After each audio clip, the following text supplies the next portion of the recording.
할렐루야! 사랑하는 모든 청년 여러분 안녕하십니까? 오늘은 132일 작정 기도회 부흥과 돌파 이와 같은 주제로 함께 기도회를 나눌 첫 번째 시간입니다. 오늘은 월요일이죠. 어제 예배 끝나고 집에 잘 들어가셨는지요? 피곤하고 또 지친 마음으로 직장을 가서 또 지친 마음으로 알바 자리에 가서 또 지친 육신으로 각자의 자리에 가서 분투하고 계실 텐데 여러분들을 응원합니다. 하나님께서 각자의 자리에서 믿음으로 충실하게 성실하게 살아갈 때 놀라운 은혜와 기적을 베풀어 주시고 크신 위로와 평강을 더하실 것이라고 저는 믿어 의심치 않고 믿음으로 축복합니다. 오늘 우리가 함께 나눌 말씀은 복음에는 하나님의 의가 나타난다. 이와 같은 주제로 우리에게 말씀을 선포하는 로마서입니다. 로마서 1장 17절의 말씀 함께 우리가 봉독하기 원하는데요. 우리가 온라인에서 만나기 때문에 제가 대표로 봉독하도록 하겠습니다. 1장 17절입니다. 복음에는 하나님의 의가 나타나서 믿음으로 믿음에 이르게 하나니 기록된 바 오직 의인은 믿음으로 말미암아 살리라 함과 같으리라. 우리는 어떤 존재입니까? 우리가 스스로 구원받을 수 있는 존재인가요? 아니죠. 우리의 타락한 종교성, 우리의 타락한 도덕성으로는 우리가 결코 거룩해지거나 하나님의 경지에 이르는 것이 불가능하다는 것을 우리는 지속적으로 예배를 통해서 나눴고 하나님 말씀을 통해 배웠습니다. 나는 스스로 구원받지 못하는 더럽고 나약한 자라는 사실을 우리는 성경을 통해 너무도 절실히 깨닫게 됩니다. 그래서 이 우리가 스스로 의로워질 수 없는 이 우리가 어떻게 하나님 그 의로우신 하나님의 경지에 도달하여 구원의 경지에 이르게 될 수 있는가? 사망의 나라에 있는 우리가 어떻게 그 사랑의 아들의 나라로 옮겨질 수 있는가? 오늘 본문에서는 그 비법, 우리가 구원받을 수 있는 유일한 방법, 바로 복음이라고 말합니다. 왜 복음이 우리를 구원시키는가? 여기서 말하죠. 복음에는 뭐가 나타난다? 하나님의 의가 나타난다고 말했어요. 하나님의 의가 무엇인가요? 하나님은 의로우시다, 하나님께서 자애로우시다, 하나님께서 정의로우시다, 이런 걸 뜻할까요? 물론 하나님의 속성에 그런 것들이 있죠. 하지만 여기서 말하는 하나님의 의는 그런 의가 아닙니다. 전통적으로 이 하나님의 의를 해석하는 것은 두 가지가 있었습니다. 첫 번째로는 정말 전통적인 게 하나님의 칭의예요.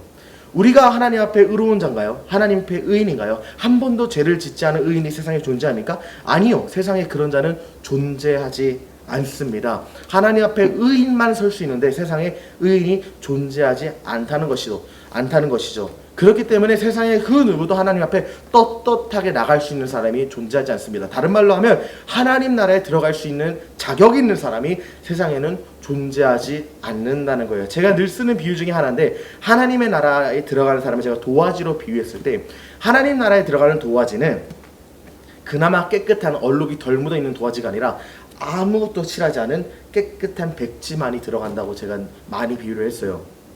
근데 우리 중에 그런 사람이 있습니까? 그런 사람은 존재하지 않아요. 저조차도 수많은 때와 수많은 얼룩들이 묻어있는 악하고 더러운 자입니다. 하나님 앞에서 두고 떳떳하게 나는 하나님 나라에 들어갈 수 있는 의로운 자다 말할 수 있는 사람이 존재하지 않아요.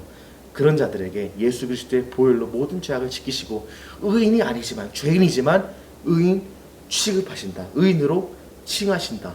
칭의. 하나님의 의를 칭으로 많이 해석했습니다. 이것은 틀린 표현이 아니에요. 틀린 해석이 아니에요. 정말로 성경적이고 건강한 해석이라 할 수 있습니다. 그런가 하면은 최근 대두되는 해석 중에 하나는 이 하나님의 의가 칭의 말고 다른 뜻이 있다. 어떤 것을 해석하나? 톰 라이트 같은 학자는 이것을 하나님의 신실함이라고 해석합니다. 하나님의 신실함이란 무엇인가요? 우리가 구원받을 때 우리의 구원을 우리가 유지시킬 힘이 있습니까? 전혀 존재하지 않습니다. 내가 구원을 받았지만 그 구원의 믿음을 지키고 신앙을 지키고 하나님 앞에 거룩하게 살아가는 그 삶을 살아간다는 것은 내 힘으로는 절대로 할 수가 없어요. 아무리 구원받은 그리스도인이라 할지라도 제약된 본성이 그대로 남아있기 때문에, 타락한 본성이 그대로 남아있기 때문에 내가 스스로 즐거움으로 거룩하게 살아간다는 것은 거의 완전 불가능에 가깝습니다. 그렇게 거룩함을 멸시하고 거룩함을 사랑하지 않고 거룩함을 갈망하지 않는 우리가 어떻게 날마다 믿음으로 성장할 수 있습니까? 어떻게 날마다 하나님이 부여하신 그 칭의 일을 붙잡고 놓치지 않고 살아갈 수 있냔 말이에요. 어떻게 하나님께서 선물로 주신 그 구원을 잃어버리지 않을 수 있습니까? 우리는 날마다 타락하는 자인데요. 하나님의 신실하신 그것을 지키십니다.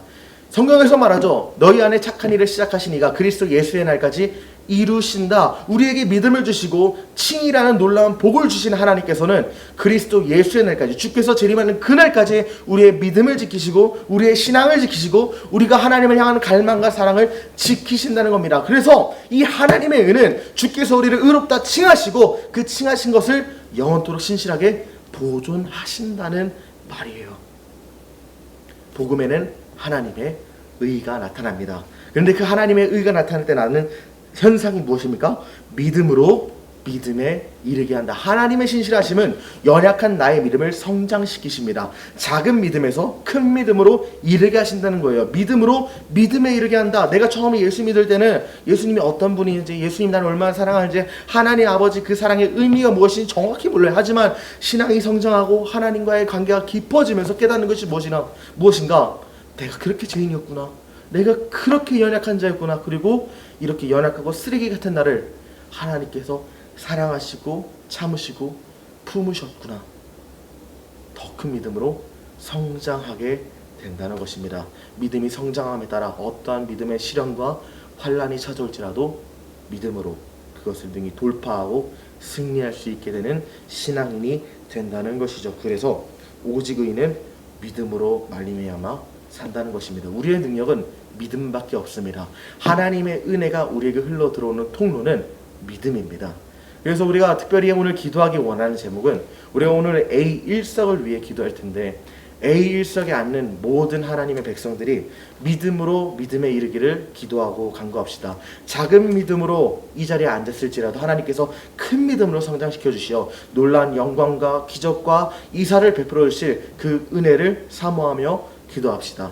함께 기도드리겠습니다. 걸어가신 하나님 아버지, 참으로 감사합니다. 오늘은 A1석을 위해 기도하는 날입니다. 하나님께서 은혜를 신실하게 베풀어 주셔서 작은 믿음, 연약한 믿음, 겨자씨 하나일 만한 믿음으로 이 자리에 앉은다 할지라도 그 믿음의 생명력을 더하시고 신실하신 은혜로 충만케 하사 작은 믿음을 큰 믿음으로 성장시키시고 그 큰 믿음 가운데 오직 의인이 믿음으로 말미암아 산다는 그 기적의 역사가 이 A1석에 앉는 모든 하나님의 백성에게 이루어질 수 있도록 주님 은혜와 자비를 베풀어 주시옵소서. 그렇게 하실 주님을 믿사오며 살아계신 예수 그리스도 이름으로 기도드립니다. 아멘.